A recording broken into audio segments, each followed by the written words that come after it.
Hey, what's up, everybody? Welcome back to season 2 of Conversations in Pop Culture, where I have with me comic writer David Booher, who is the writer behind Canto and the entire Canto series. So, welcome to the show. Hey, Andrew, thanks for having me. I'm excited to be here and sort of chat all things Kanto and comics. Yeah, no, I'm very excited, and I promise everybody we're going to get to Canto, but I do want to talk about some stuff before Canto because you've done a bunch of other stuff. Some of it's comics, but I know that you came into comics in a unique way as you were more into the screenwriting side of things first. And so I'm Yeah, so curious. you did your homework. I love it. Yeah, and then so obviously, you sort of are an 80s kid, I think, and you like a lot of the 80s stuff. So Totally, how did you totally. get into all of that and even the screenwriting side? Because I think that is super interesting in of itself. Yeah, so yeah, I grew up in the 80s, so I loved things like Dark Crystal and Neverending Story and um, Return to Oz was one of my favorite movies when I was young, and it was terrifying and I loved it. Yeah, so I started writing probably. I was thinking about this probably like about 13, 14 years ago now. Nothing really happened. Then I started going to San Diego Comic Con, and that's when I started getting into comics because I never grew up with comics. What I had for comics was like Mad Magazine. I used to read Mad when I was young, and Far Side and some of the funnies in the newspaper. And so I never really was exposed to the long form comics, including like superheroes and stuff. So I sort of started screenwriting, and then I went to San Diego Comic Con. And believe it or not, my first foray really into comics was Lock and Key by Joe Hill and Gabe Rodriguez from IDW, which to this day is still my favorite comic of all time. So after I read that, it showed me that what the storytelling possibilities were for comics, and it sort of set my mind racing as to how I could do this. And I pitched my first idea to what was the Wassel brothers, who eventually became Vault Comics, and that's sort of how I got my start. They saw the kernel of an idea and helped me make it a reality. So that was probably 6, 7 years ago now, and here we are. So to even back up a little bit of that, because I do want to talk about screenwriting and all that stuff, because what was that even like writing screenwriting stuff before we get into all the comic stuff and talk about Powerless and a variety of other stuff that's Sure. come out? Like, what made you gravitate towards screenwriting? Because obviously, screenwriting is in many ways a distant cousin of comics, and I've heard stories of people who started out writing screenplays and wanted to do film and movies, and then they jump into comics and they take like a screenplay and then they adapt it into a comic. And then also there's been a bunch of advice where, oh, you should do something as a comic first and then turn it into a screenplay and all that stuff. So I'm so curious about this because I find it super interesting when people write in different styles and even in different mediums. Yeah, so I've always loved TV and film, watching it, and I sort of grew up watching movies, horror movies in particular. In the 80s, I would go to the video store and walk up and down the aisle, the horror aisle, and just go through and rent each one. And so I've seen tons and tons of them. That's sort of where the passion has come from. And as far as telling stories, in the sort of movie format, screenplay format, I went to the profession. I was part of the professional program in screenwriting at UCLA quite a number of years back now. I think it was 2014, 2015. So I gravitated toward that. But I've come to this very hardened position that comics and screenwriting are two very different things. And people approach me a lot with ideas about for screenplays, or with a screenplay or idea for a movie, and they want to make it into a comic book. And I just, it's There are you different have to. tools in your toolbox in a There's comic different book. tools, but there's also different philosophy. And the moment you start understanding that you might tell the same story, but it's going to look different and it's going to need different things in each one of the formats is when you're going to be more successful. So in both. So I'm working on a project now that's sort of dual tracked uh, for film and comics, and it's very interesting to develop each because you almost have to do it independently to figure out what's going to work in each medium. Uh, and I love comics because I think it's not prose, it's not just words, and it's not just pictures. So it's not just books and it's not just movies. It's kind of this marriage between the two. And once you learn how to use the pictures and the words together, is when I think you're really successful with creating a book that people want to read. I think Robert Kirkman put it perfectly. Where with comics, you're Who? Robert Kirkman. I'm just kidding. Like that little indie Stop. creator. I'm too tired for this. I'm too tired for this. Clearly, I'm too I'm tired. just I'm just ribbing you. From my day laying in bed, I'm too tired from this. Okay. So he said that comics is the only medium where you use the right side of your brain and the left side of your brain at the exact same Mm. time, and you also control a good chunk of like how fast it's read, the actual amount of time that things are being said in. Almost you give a lot of I guess interpretation to some degree within the frame of a comic book that's up to the reader, and it's super interesting about that. And I think it's very interesting, whereas in every other medium you don't really have control as the viewer or as the reader or as the spectator. In comics you have a lot more control, and I just think comics are so interesting. And having said all that, I do want to start talking about Vault Comics and Powerless, because that is your first, I think, jump into this. And how'd you even get into Powerless and Vault Comics and that entire thing? Because we're going to get to the story in a second, but it's super interesting. And it's also a little bit hard hitting right now, I think. It was a little bit ahead of its time, perhaps. I pitched the idea over email. I had been going to the shows for, conventions for a long time, and I pitched, um, and I bought a bunch of their books and just sort of became a face that they recognized as I went to their booth and read their books and bought them. And so I got their business cards and I just sent them an email that said, "Here it is. I have this idea." And at the time, I had no idea that they were starting to create Vault Comics, pursue this idea of creating monthly comic books. And it kind of hit at the perfect time because they wanted to develop a superhero property, but stand out.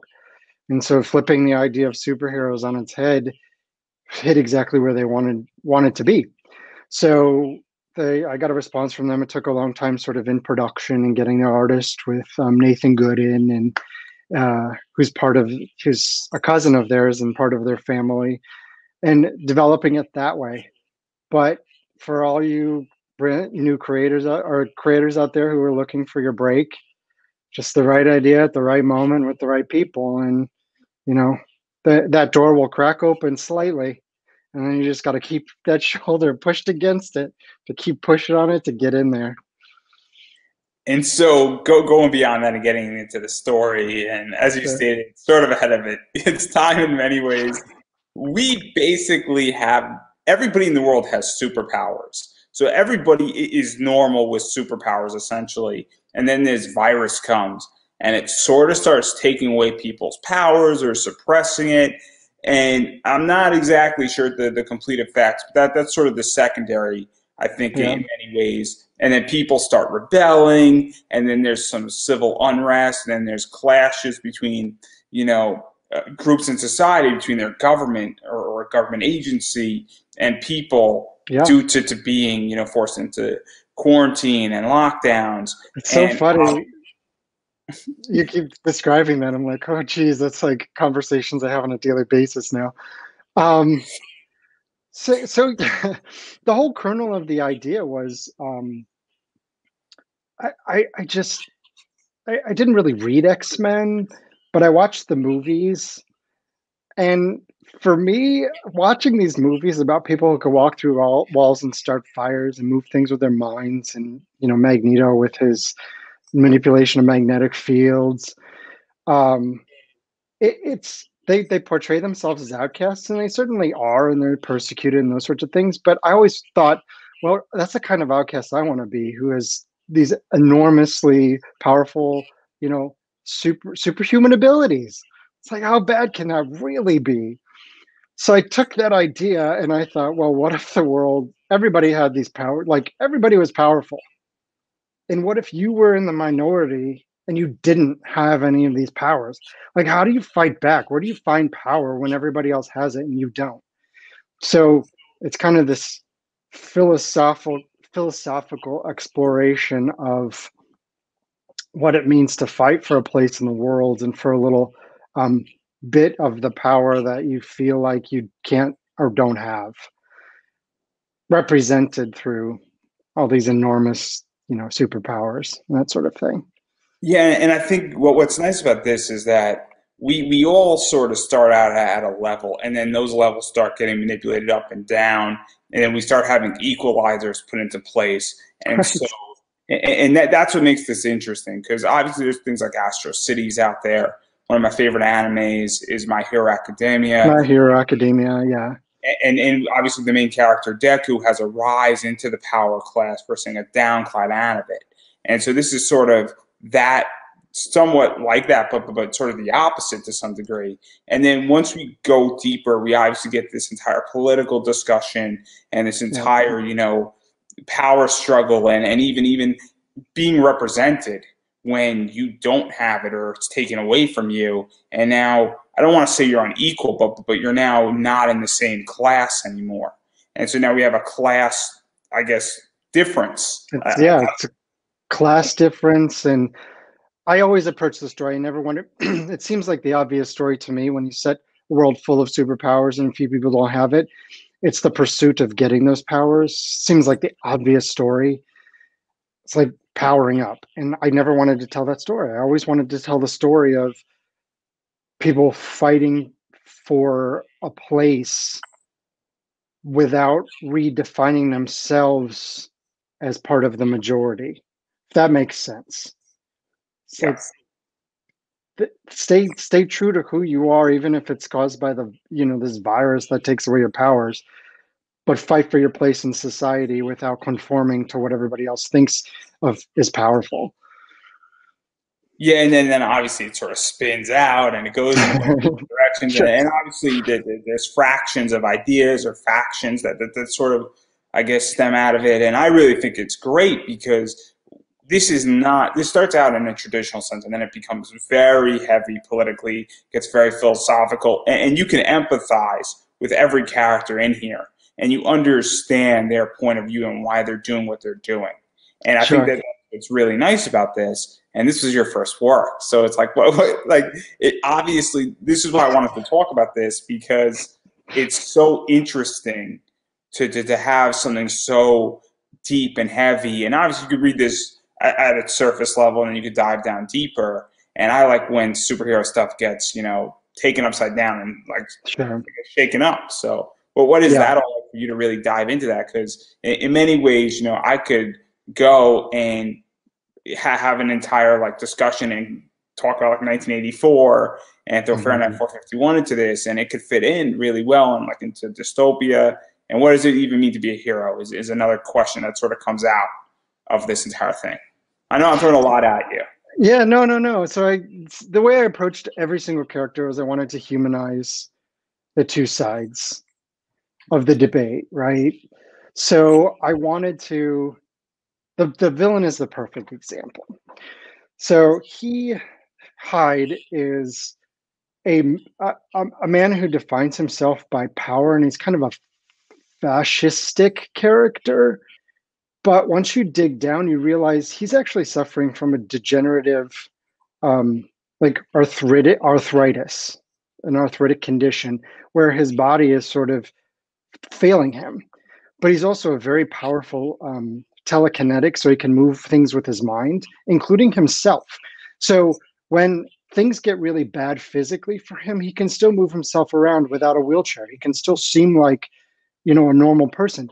So for him, this virus represents not only taking away his telekinesis, but the deterioration of his physical body. So if he ever caught it, he would. It's going to affect him so much more than just a person who loses the ability to walk through walls.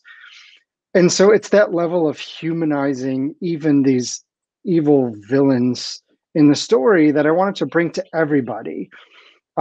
So you might not be able to forgive what he does, but at least you understand where he's coming from. And of course, now, with politics and things as they are, those kind of nuances are kind of lost in the real world. So I'm happy that we included them in this story. Yeah, and this was written in 2017 Right. before, people who are watching this eventually and seeing this, and if those are watching right now, I mean, obviously this. it was written a couple years before that, actually. So it was before the last administration and just all of the debates and fake news and all that stuff.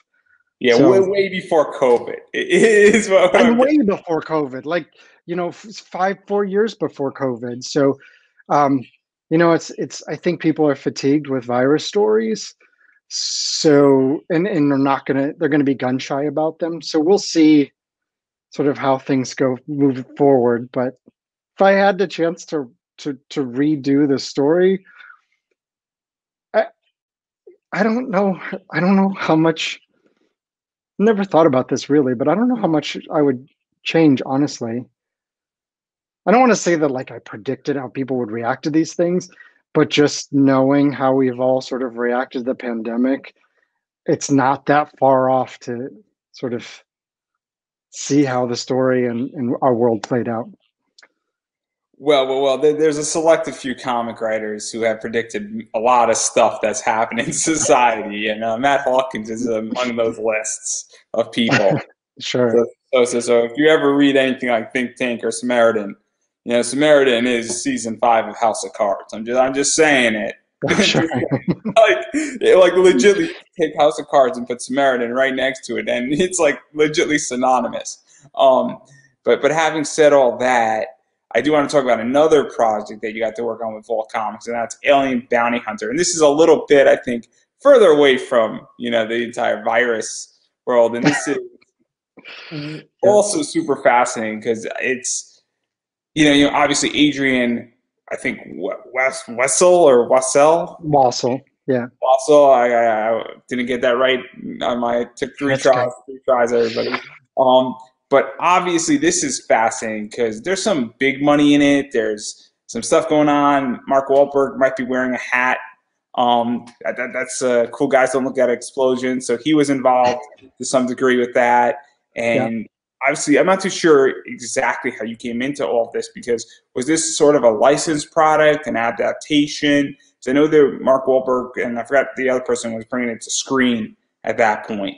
And Yeah. so, So it's Stephen yeah, Levinson who created Ballers and uh, Entourage was part of this along with Wahlberg. So uh, the way I came into it was that the folks at Vault approached me because they had been approached with this idea from their production company, with the idea that the Vault would develop it as a comic first, and then they sort of would bring it to screen. So my screen slash comic development started very early on. Started very early on, and of course we got dragged as soon as this. I loved it.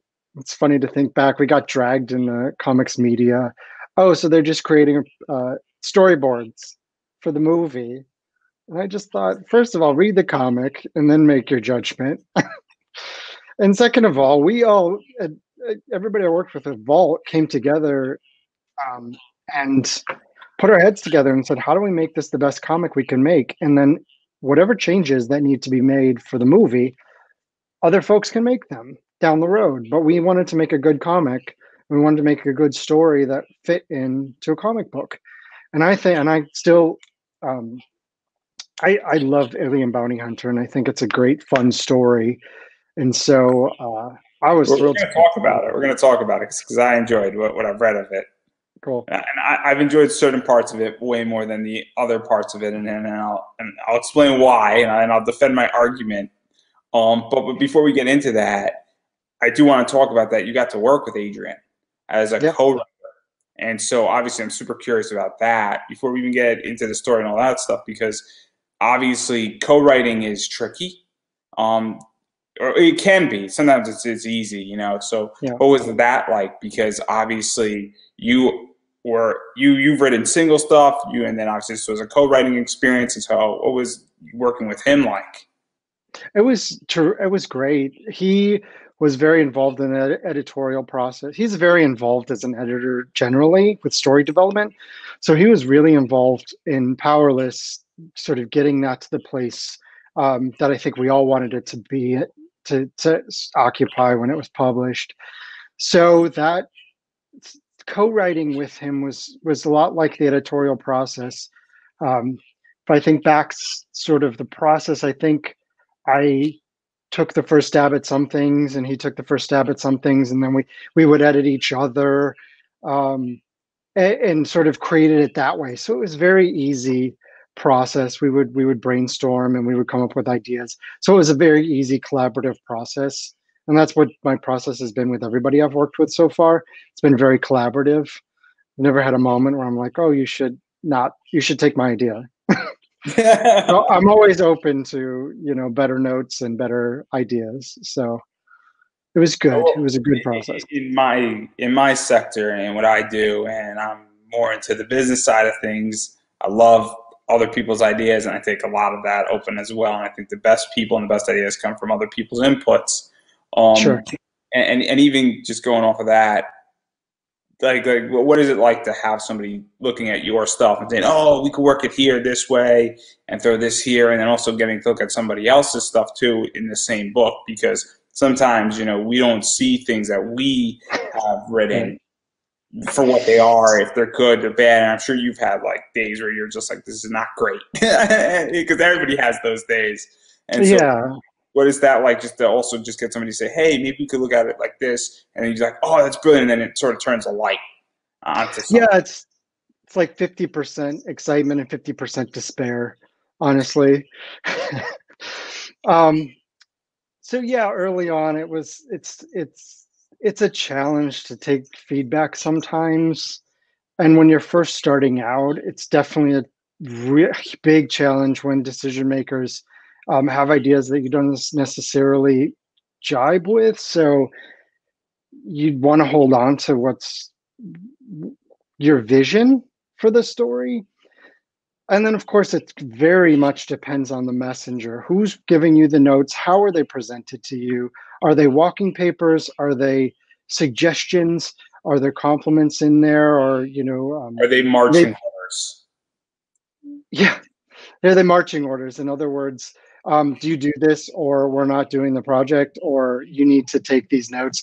And Especially, sorry to interrupt, but obviously this was sort of already from the start that, hey, they wanted to bring this to theater or to like an HBO show or something along those lines. So obviously, I don't know how much freedom was granted to you from the start, but there might have been sometimes when people do stuff like this, knowing they want to go into yeah, a film or a TV show, they need certain things in that book, and there's no getting around yeah, it. And even though it might look stupid, they need it in that book purposely. yeah, Or maybe somebody has a better business idea where they know that if this thing gets greenlit and this main character is there in issue two, that it's going to be money in the bank, and it's going to sell the book, and it's also going to sell the show, and then like there's sure, marketing appeal. And so obviously, but continue. Sorry for interrupting. I thought adding to it. sure.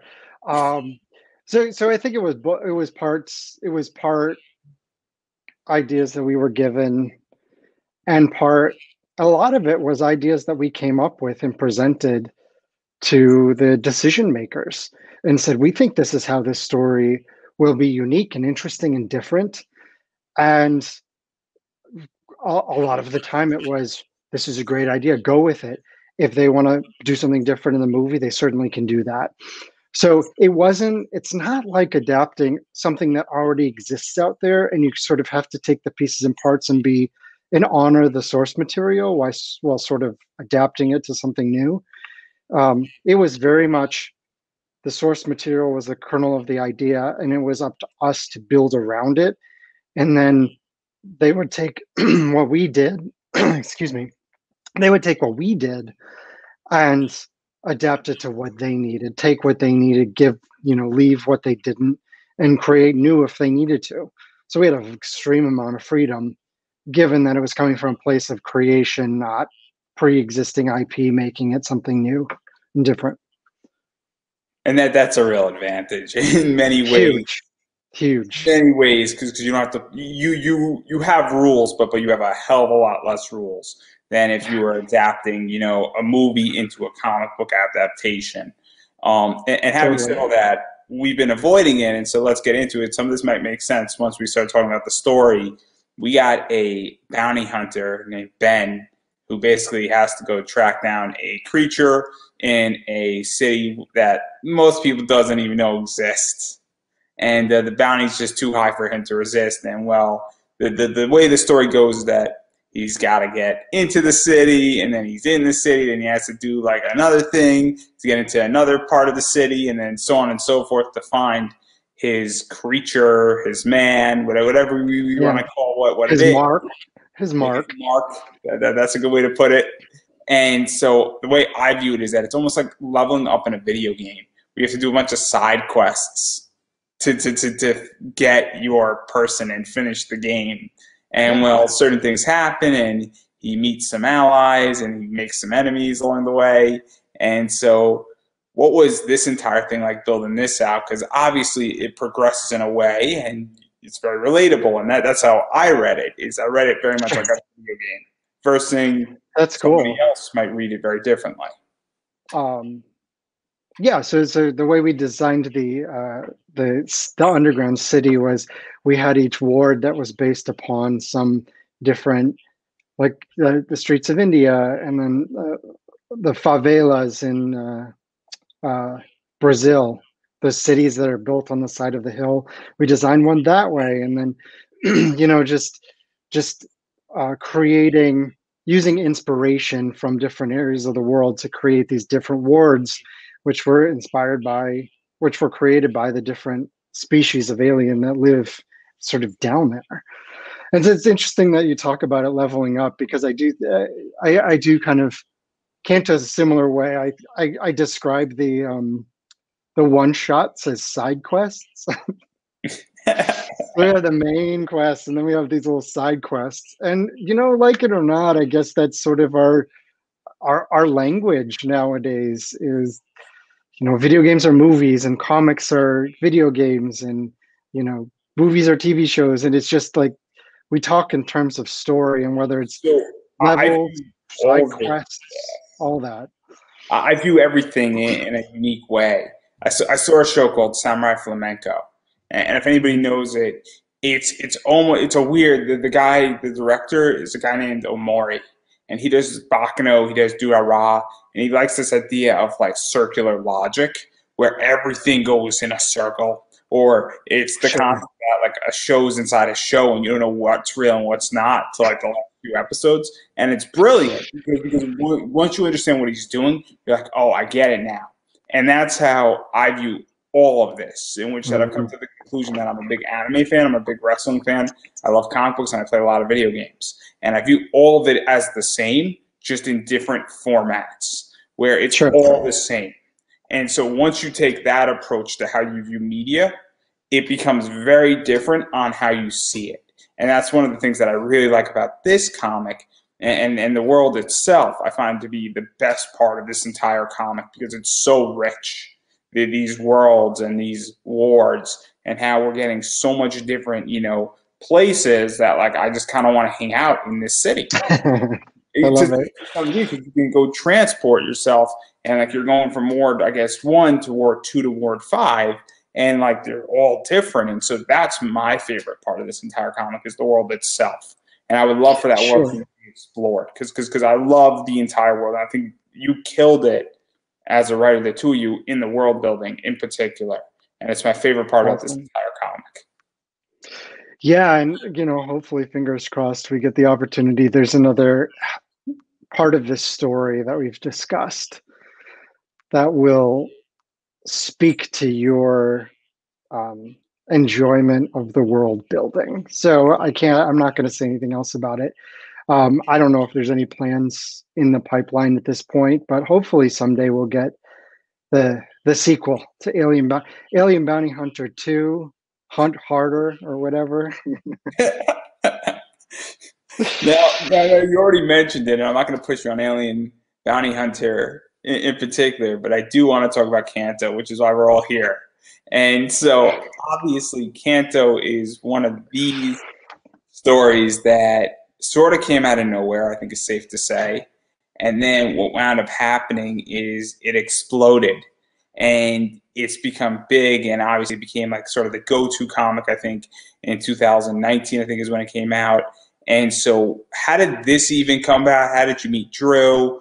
And what is the entire story behind this? Because obviously IDW picked it up, or I don't know if it was picked up straight from IDW, and what's like the entire story of how this entire thing came into conception?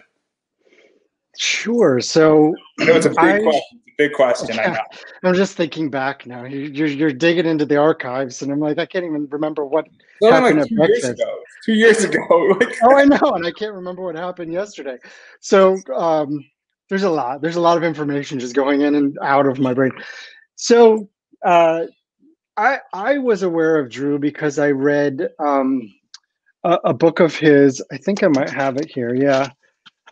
Uh, so he and Philip Sevey created this book called The House, which I think is fantastic, and his art is just terrific in here. Drew's.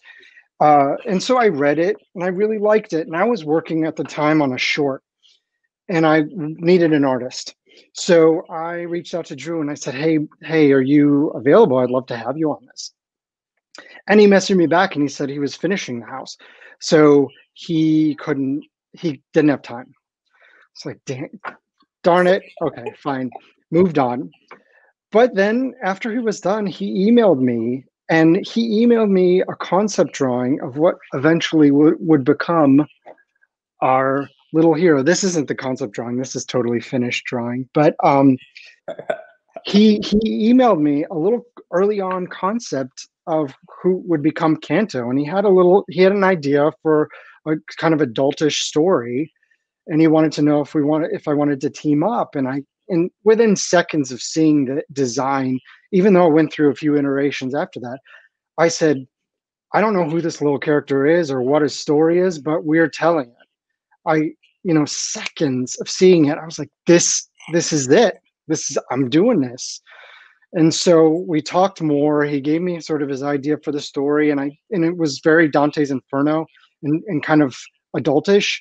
And I wanted to do a all ages book, so I went back. I took my love of Wizard of Oz.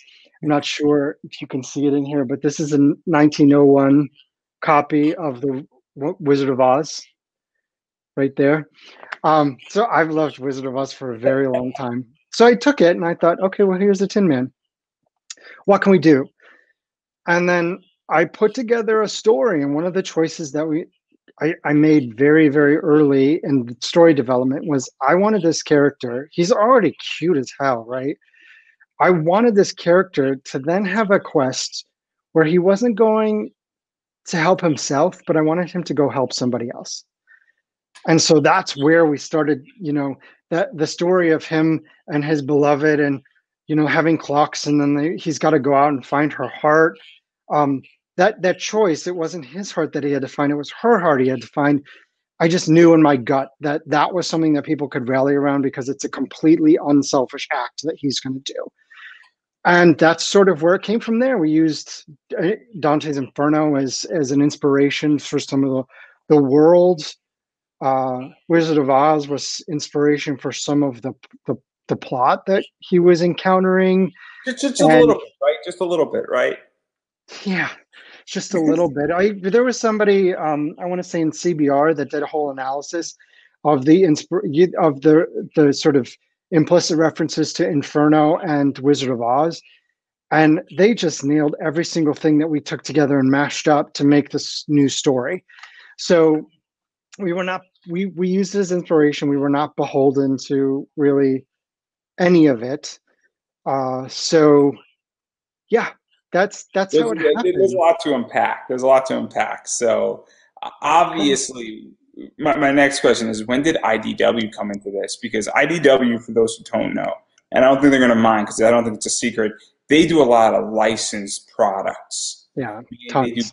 Ghostbusters, Sonic the Hedgehog, Teenage Mutant Ninja Turtles, other stuff too. I don't know if Our Revolution is licensed or if that's original, but they do a bunch of stuff. Mhm. The Transformers is licensed, and that's My what they're Little known Pony, Care Bears. We're for. basically all So, The Hasbro properties they have. which are great, and then they're great. Yeah. If you love Hasbro and you run into Target and you buy your Transformer toy, you should probably pick up IDW's Transformers, which Yeah, is great. sure. But that's a quick plug for them right there. So, but Kanto is original, versus it is not a traditional IDW book. And so when did Right. they come into it? Because obviously they're, I don't know, IDW, are they like the fourth largest publisher at this point? Or they're fourth or fifth, I think. Yeah, In the, somewhere in there. They're right there with sort of Boom Dark Horse, IDW. Image is kind of above all of them, I think. But um yeah, so I spent a lot of time sort of networking at conventions and stuff and meeting editors because I've said this a bunch of times, but when when I wanted to pitch a book, um, I never wanted to just throw it into the abyss and hope that I get the abyss talks back to me. So I always wanted to have a person that I could email at different publishers. And this is a funny story because we had our buddy Ben Bishop, who's draws Teenage Mutant Ninja Turtles, and he's on Last Ronin right now, and just terrific and such a great guy. And he knew one of the editors over at IDW, so he introduced us. And I thought, okay, Andrew, we are in. We've got it slicked. We're ready to get it approved. And the editor emailed back and he's like, "Oh, great! I'll send it over to the committee, the selection committee." And I thought, well, damn it! Now we're going into the wood chipper, and we're going to come out as nothing but shreds on the other side. Um, and so we were actually talking with a much smaller publisher for quite a long time about publishing Canto. And IDW came back with an email that said, "Hey, the committee really likes this. They think it would fit with what they're doing. Would you be interested?" And of course, we sent back a cool email like, let's think about it. No, I'm just kidding. We were like, yes, let's do it. So this was 2018. And I think at that time, there was an initiative to bring in creator owned books at IDW. So, like Rich Douek with Sea of Sorrow or Road of Bones was 2019. I'm trying to think of some of the other ones, but there were some other creator owned ones that came out in 2019 with the sort of class. So yeah, that's what we did. And I think IDW was a great home for Kanto because it felt to me like it was a creator-owned book, which they wanted to do, but it also had that kind of Hasbro-esque, feel to it that it could very well have been a Hasbro toy that now has a comic book. So it kind of checked all the boxes for them. And they responded to the story. Nobody had any idea if it would perform the way that it has performed. So yeah, we all hoped let's for talk the about best. that. We planned for the worst. We hoped for the best. We planned for the worst. So let's talk about that, because one of the things that we were speaking about before is that Kanto had before we went live, Kanto had an extremely low print run. There's a reason why that book in raw form is worth money and in graded form is worth money. There's two different versions. There's the crease in the back and on the spine version, and there's really good versions. And obviously, one of those has lesser than the others. But it had an extremely low print run. And so obviously that, I'm pretty sure IDW was extremely happy when there was an over demand for it. It went into a second printing and then also went into a third printing. Yeah. So what was that like for you as a writer? Because that's a big deal when that happens. I You must mean, be ants.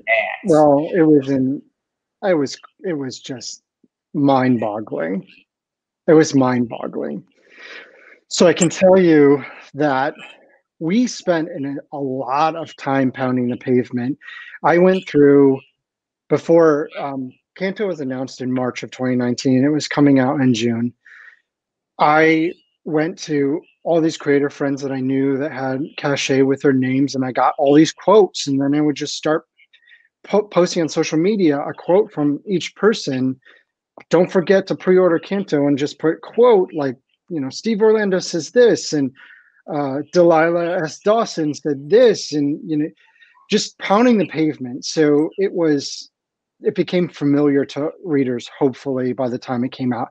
Then the comics collectors market really, really got strongly behind it, and they just were talking amongst each other, you better get this book. So I, we still didn't have any idea before it came out what was going to happen. And then the Tuesday before it was released on Wednesday, June 22nd of 2019, or 26th of 2019, a day that will live in my heart. The day before, an article came out on Nerdist, I want to say, and it said, these are the 5 books that you should pick up for New Comic Book Day tomorrow. And it was Marvel, DC, Canto. And I thought, I had some friends message me when they saw that, and they're like, holy and I didn't even, You can say shit on here. It's the internet. holy shit. I know it's my all ages book, and I'm swearing on the podcast. So, but they just messaged me and were like, holy smokes, what is happening? And Drew and I are just looking at shit like, what's happening? And then the morning it came out, I went to a shop with the day it opens, or the morning, the hour that it opened, to sign the copies, because I just thought I'll stop in. It's a neighborhood shop, and I signed all these copies, and they had a big stack of them. And I thought, oh geez, I sure hope they sell through them. And they did another signing at another shop at 5 p.m. And they had to pull the book from out behind the counter because they had people coming in and buying like stacks of them. And every shop had marked them up day of, and just were trying to stop people from like hoarding them so we could have readers. So I was lucky to get a copy. And I got my copy from Midtown the day of. And I was lucky to get it, and I ordered it in a diner of all places by Oh Yeah Comics, and that's Drew's shop apparently. So yeah. throwing that out there. So and it's I don't want people to think that this is just all just it was an amazing thing that happened, but you have to think about it from both a buzz and a reader perspective. The print run was only like 7,000 or something for the first book. And by the time it hit shelves on Wednesday, nobody could buy the book to experience the story until the second print came out. So we literally had a ceiling, unless you did it digitally, and I guess you could find it that way.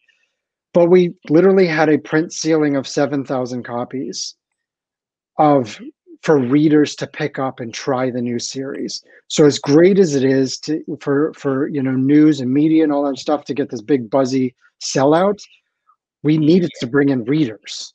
So it almost feels like a double sword, because double-edged sword, exactly. Here you have the craziest situation where you have all this buzz and all this drive and all this attention, yet you only have 7,000, and at the same time, the people who are buying it, maybe some of them are reading it and picking it up by chance. I mean, I took a risk on Canto. I didn't even know how big it was going to be from where it was. I'm like, oh, this book seems interesting, and there's a little bit of buzz. It seems like a really cool story.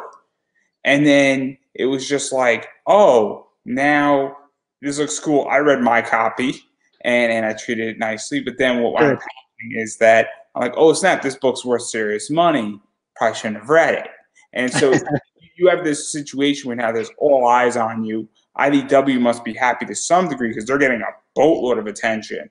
because Hmm. the tension trickles down, but then at the same time, you're not bringing in new readers now, possibly for an issue two at the same time. Right. So luckily we had a second and third printing come out, like you mentioned, and we were able to start getting, readers who missed it and who wanted to read it. We started getting them in there. Um, and we got we've done our job. I guess I'll say that. We've done our job because when Canto 2 came out in August, the pre-orders just blew us all out of the water. We were prepared for that with the print run, so we didn't have to go to a second printing, so we met the demand, but it was so much higher than what we originally had anticipated for Canto 1. So we've been able to bring in the readers and sort of keep them there. So that initial, you know, that initial release uh, was all the excitement did not uh, put a damper on sort of the success of the book ultimately with readers. And I think one of the reasons why this book is successful is that this book is an all age book, as you stated. It's got Dante's Inferno is infused in with The Wizard of Oz, with some other ideas as well. I also feel, and you could call me a traditionalist, you could call me, old school, but I'm 28 and I remember reading stories when I was a kid, very much like Canto, where they're just Cool. a story that's about a brave individual who is fearless, who's doing something because it's the right thing to do. And Canto has an objective. Canto wants to save his lover. It's not, it's a little bit selfish, but it's also very selfless in many ways. And we just get this idea of facing your fears also and going on an adventure. And, Hmm. I hate to say this, and obviously people are going to take it however they take it, but I feel like stories today are way more complicated than they need to be, and that we don't Oh, have. it's way more complicated. There's one of the things that I hate is there's the huge info dump at the beginning of a lot of fantasy stories where it's just And world also, building. this is like just like the core values in many ways of just being a decent person to some Yes. degree.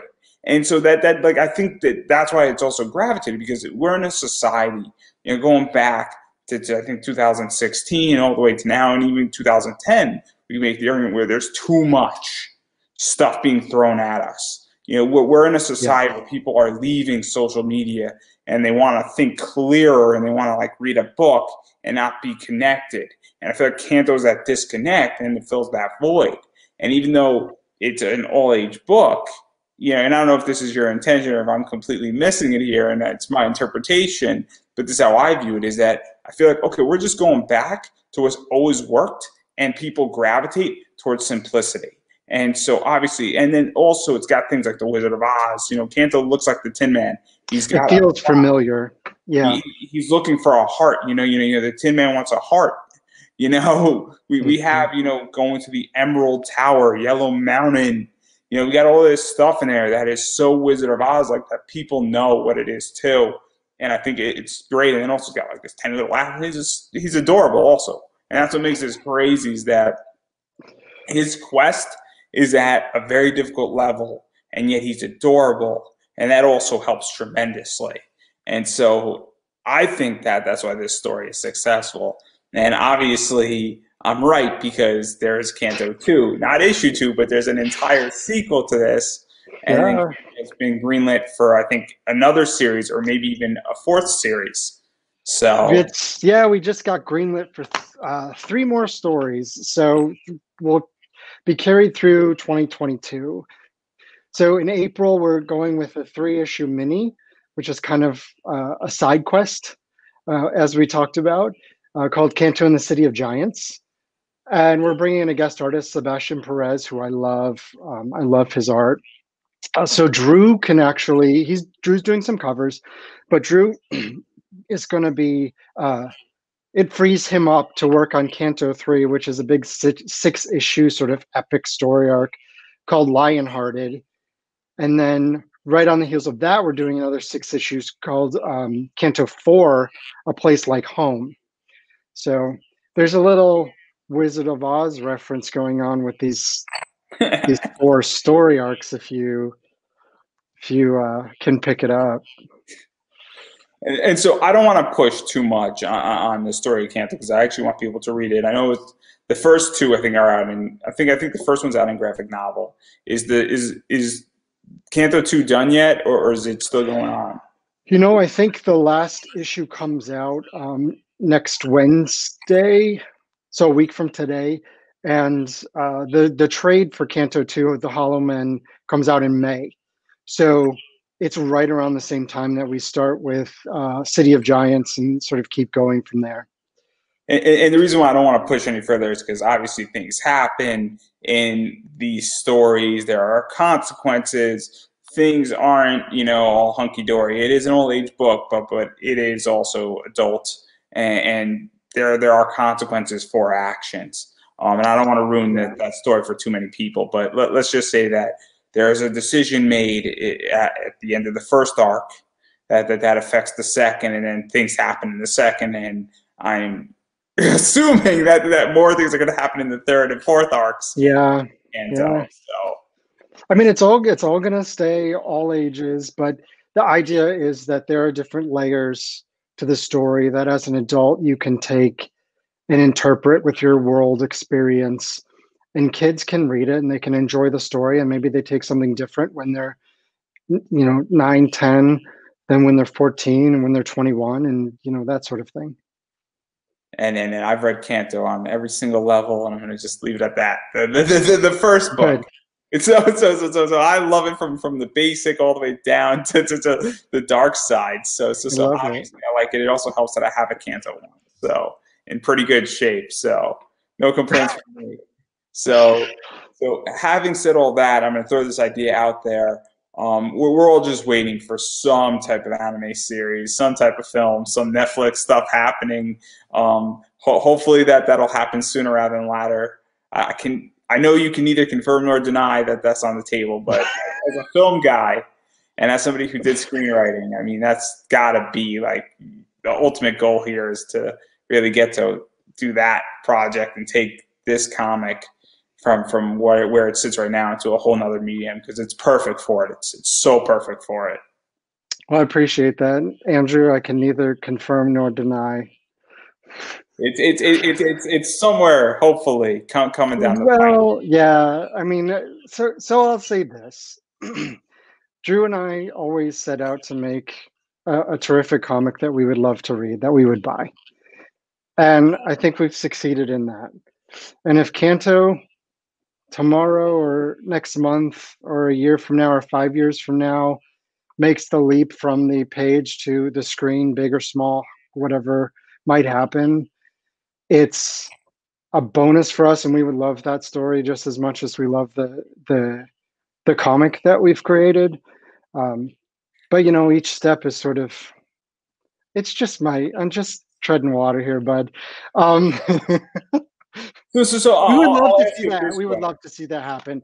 Who knows? We would love to see it happen. Well, one of the things that I think that is the perfect way how to sum it up is that you are probably very stoked that you got your first 6 issues done, and then you got greenlit for a second, and then greenlit for arc 3 and 4. It is a big deal because obviously in the world of comics, it is super hard to get off the ground and also get a major publisher interested in you. And Sure. so everything at this point with Kanto for you is just gravy because Yeah. and so it's cool whatever happens next with Kanto.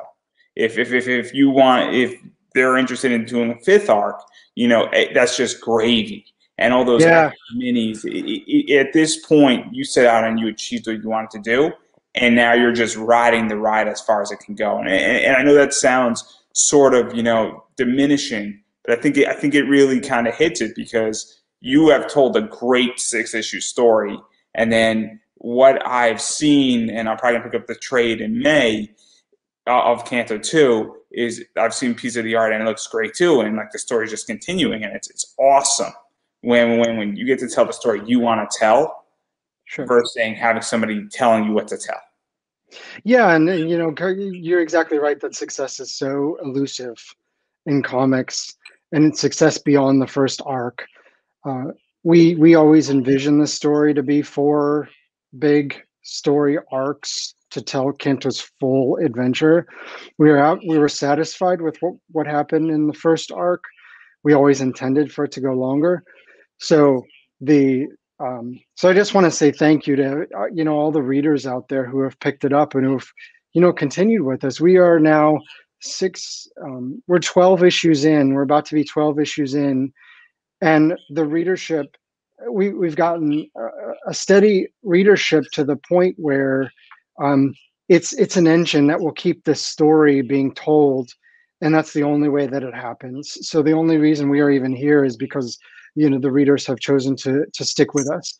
So thank you to everybody out there who's stuck with the story. We are thrilled to be able to continue, and we will keep doing it as long as you'll put up with us. So there we are. And on that note, I definitely want to back out of Canto, and I'm very excited for where it's going. It's going to be super exciting to see, somebody else get to work on it also, and then obviously 3 and 4 are coming in.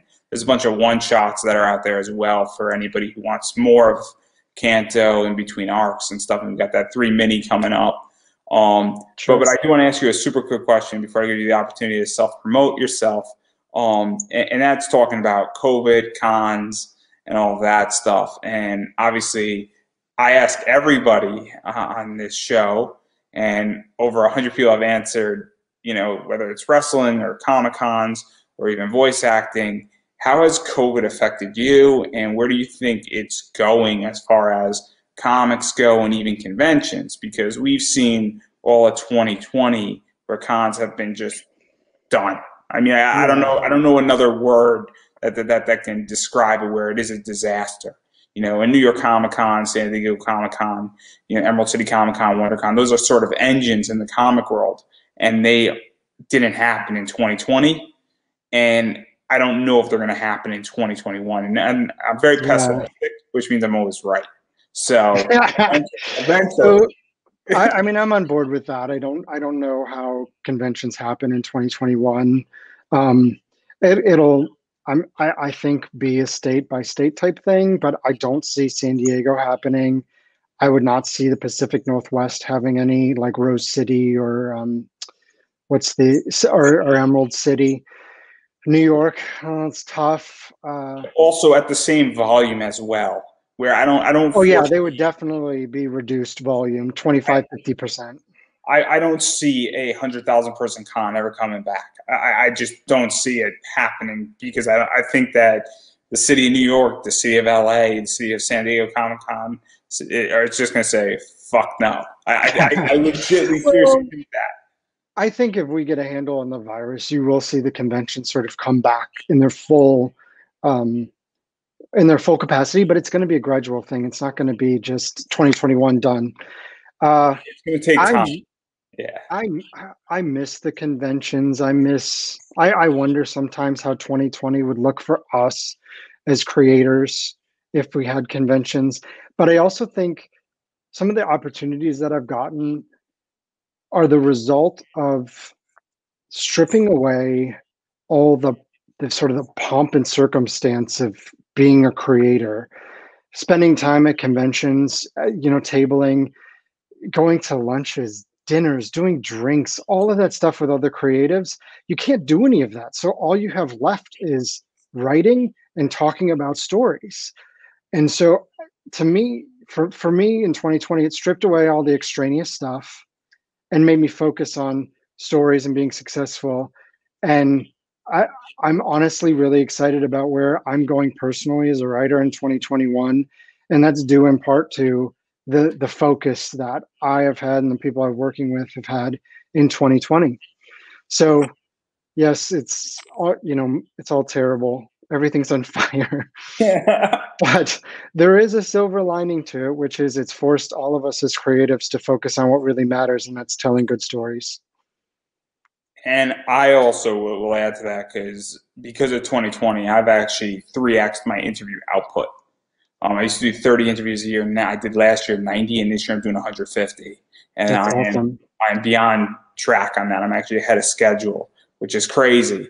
And the people I've met, the opportunities that I've gotten, people that I got to interview, the people that I get to speak to. If this was a regular season and 2020 was regular and we didn't have, COVID, this would never have happened, which is amazing. Yeah, Yeah. I also think that the game has changed now, very much, and I think that more of this stuff is here to stay because I think people totally. long form conversations, and also I know how hard tabling can be, and cons do take a toll on people, and so I think Yeah. that certain things are going to be lessened because I think that people are, starting to realize that they could accomplish the exact same stuff with half the effort through the internet, and they could sell Totally. 4 times as many books through the internet with just a little bit of marketing. And so I think this, and I think also this is part of it. And now, having said all that, I'm sure we could have like an hour conversation on that alone. But I know you have somewhat of a heart out, and I know I'm a little bit over, and I know you're tolerating it, but That's it. but I do want to give you an opportunity to promote yourself. What is going on with Canto? What can you say? I mean, you mentioned some of it already. Any other projects that I might have missed, or anything that's coming out major, or anything you would like to promote? Social media. You have a website, Instagram, TikTok, if you're on it. Twitter, super important stuff. My TikTok. No, I don't have TikTok, but you can find me on Twitter at David Booher. You can find me on Instagram at David M. Booher. You can look me up on Facebook if you want. Canto is on Twitter and Instagram at Canto Comic, so that's where a lot of the updates are for what's going on with Canto. We talked about the story arcs that are coming. That's what's been announced. I'm hard at work on some things that I hope we'll be able to talk about very soon with some other publishers and other folks. I'm I'm very excited. I think I'm going to have a lot of single issue comics coming out in 2021. I just You trying can't say to. it yet. You can't say it yet. We're going to leave it at I that. hate it's like vague tweeting, but out loud, and I hate that. So I don't want to say, "Oh, I can't say anything," because of course I can talk about it if I wanted to. But it's just a little premature to discuss details about some of the things that I'm working on. But So, if so, everybody so, follows so me on, the answer then is that they have to follow you on social media. right, so it's follow me on social media, and you'll be the first to know when some exciting things happen, and it won't be too long before we'll be able to talk about all this stuff. So on that note, obviously, and I've been saying this to everybody, you have to follow people on social media. It's super important, especially during COVID. And following people on social media is free. You have options: Instagram, Twitter, check out websites, Facebook. All that stuff is free, and it's super important. And also, as far as information goes, I mean, obviously, it's a little premature to talk about certain books, but even talking about what's going on with Canto and all that Canto stuff was announced Sure. on social media as well. So if you want to be informed on what's going on with Canto, you should be following on social media as well. And obviously, David mentioned all those links and his links on social media, as well as you should go buy an issue of Canto, buy the trade. Obviously, look out in May. Canto is the Hollow Men, I think. Two, yeah, Canto 2 is the Hollow Men. And so that's coming out in May. Obviously, you should probably go to your local comic shop and either order it or ask them to order it. I'm sure that if you ask nicely, they will. And that's super important. It's a great jumping on point because then Canto 3 is going to start or the mini is going to start. So obviously do all that. And obviously also buy a bunch of other comics too. Check out Vault Comics and what they do. And a bunch of stuff. This is also digitally. If you don't want to go to a store and you just want to read it, definitely a bunch of this stuff is digital. So you could also do that. And so it's super important to do both those things. And so that's what I'm encouraging everybody to do, especially Canto, because Canto is just an amazing comic. If there's one comic you read this year, read Canto, the first 6 issues, pick it up, and I don't think you'll be disappointed because I love it. And it's also a really cool book. And if you have a Canto, go get it graded. Also, Yeah, that Canto #1. Do not read it. Buy the trade, so you can get your fingerprints on that and keep the issue 1 as nice as you can. So on that note, after encouraging everybody to go do that, and I just threw CGC some money. So maybe I'm owed a kickback from them. I think we're gonna end there. I'm gonna give you the final word.